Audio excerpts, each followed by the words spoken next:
Parlons Église est le podcast qui permet aux enfants de Dieu de parler de sujets tabous, de sujets qui fâchent et de sujets méprisés dans nos églises, en toute liberté, en toute simplicité, mais surtout en tout anonymat.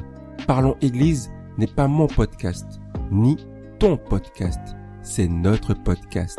Viens discuter, échanger et donner ton avis en tout anonymat sur la plateforme Telegram de Parlons Église. Tous les liens sont disponibles dans la description.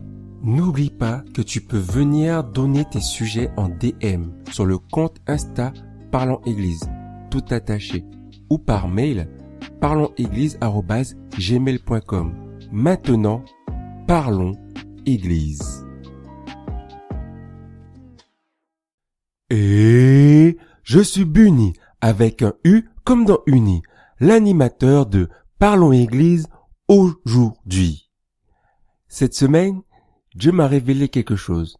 Non, je dirais plus qu'il m'a rappelé quelque chose. Il m'a rappelé que la vie est simple. Quand tu veux quelque chose, tu te bats pour.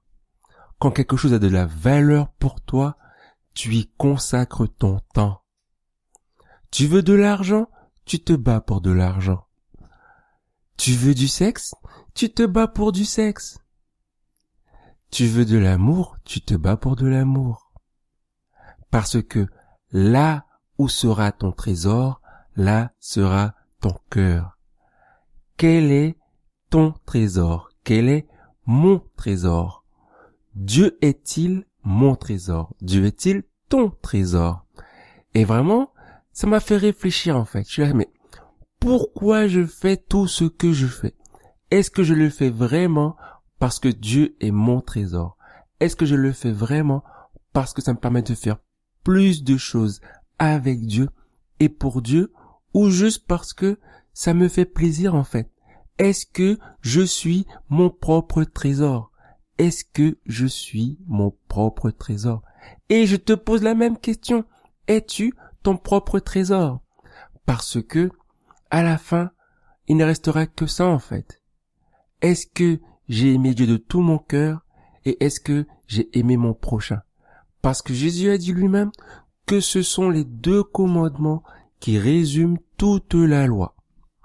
Alors, ça m'a vraiment fait réfléchir, ça m'a vraiment secoué et je me suis rendu compte que vraiment en fait, la vie est simple et à chaque fois qu'on fait un pas, on pourrait juste demander, ok, est-ce que je fais cela parce que dans ma tête, dans mon cœur, l'objectif est d'aimer Dieu?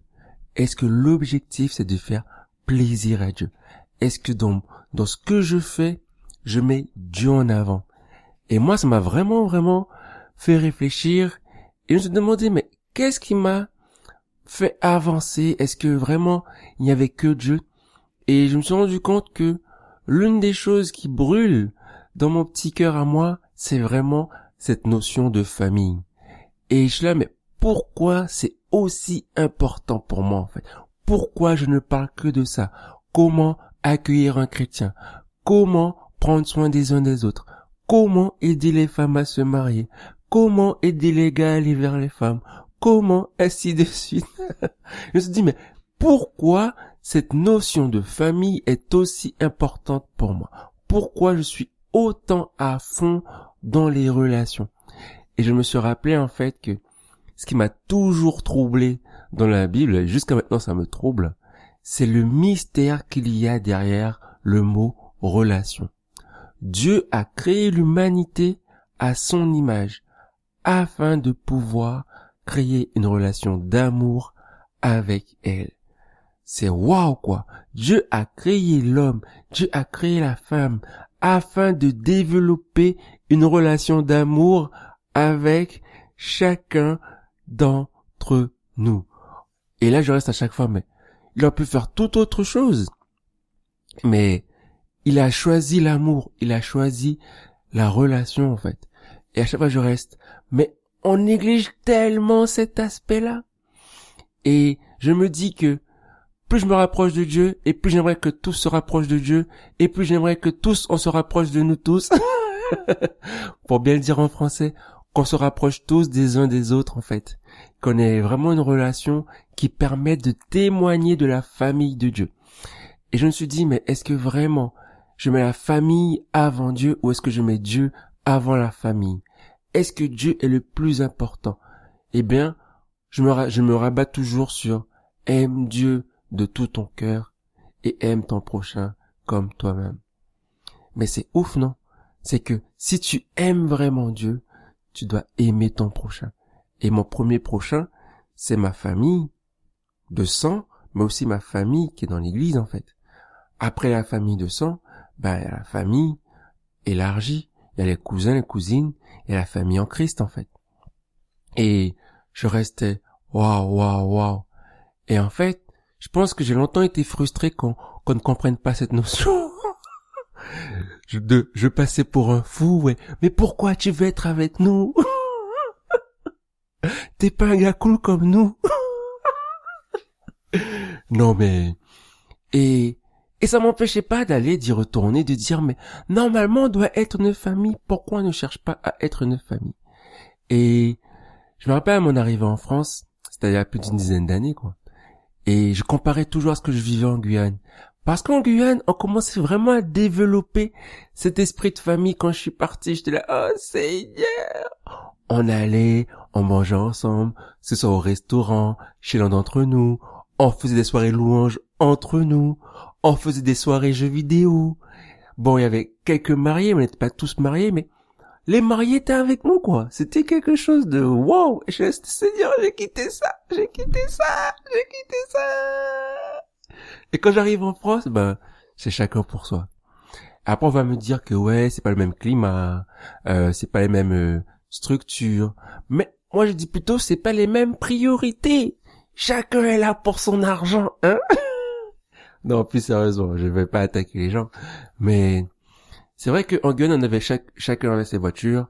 J'ai pas la voiture, mais on avait tous quelqu'un qui habitait près de chez nous et tout, donc on pouvait se faire déposer. On pouvait bouger, on avait la plage à côté, on avait la rivière. Vraiment, on a passé les 2 mois de vacances avant que j'arrive, c'était énorme. On n'a pas passé une semaine sans se voir, alors que c'était les vacances. Ici, je vois les gens que pendant les réunions de jeunesse ou les cultes. Non, mais ça m'avait fait tilt, en fait. C'est juste, waouh. Mais pourquoi on cherche pas à être ensemble, en fait? Pourquoi, en tant qu'église, en tant que frères et sœurs en Christ, on ne cherche pas à construire ensemble? Et je sais que certainement m'ont même appelé une fois le gourou parce que je voulais pour mettre en place des choses dans ce sens, en fait, pour passer du temps ensemble, pour se voir plus souvent.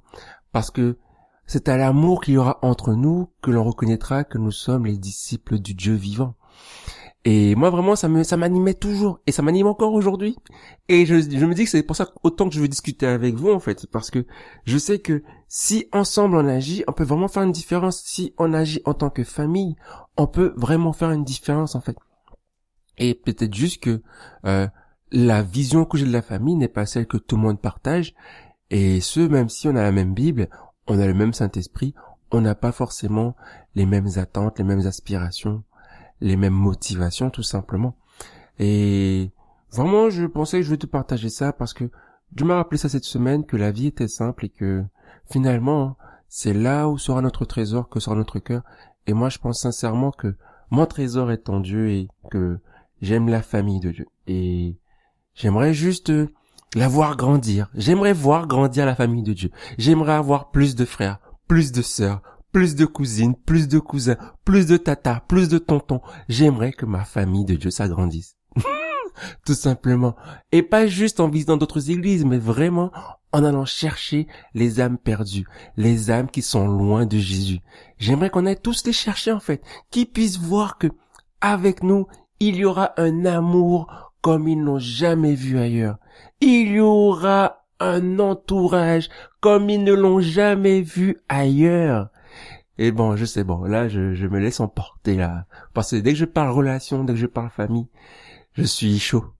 Mais est-ce que toi, quel est ton trésor? Quelle est ta motivation? Qu'est-ce qui te fait brûler? Est-ce que c'est Dieu? Est-ce que c'est la famille de Dieu? Est-ce que c'est juste de la parole? Est-ce que c'est de l'argent pour Dieu? Ou juste ton trésor actuellement, c'est ta vie et ce que tu veux en faire. Vraiment, voilà, c'était ma réflexion par rapport à cette semaine. Ça m'a vraiment travaillé. Parce qu'à la fin, en fait, il restera est-ce qu'on a aimé Dieu et est-ce qu'on a aimé notre prochain, quoi. Je pense qu'ensemble, on peut passer de la conversation à la transformation. L'épisode d'aujourd'hui a lancé la conversation. Viens la continuer en tout anonymat sur la plateforme Telegram de Parlons Église. Si tu penses qu'il peut intéresser d'autres enfants de Dieu, partage-le autour de toi. Sois béni et à la prochaine conversation de Parlons Église.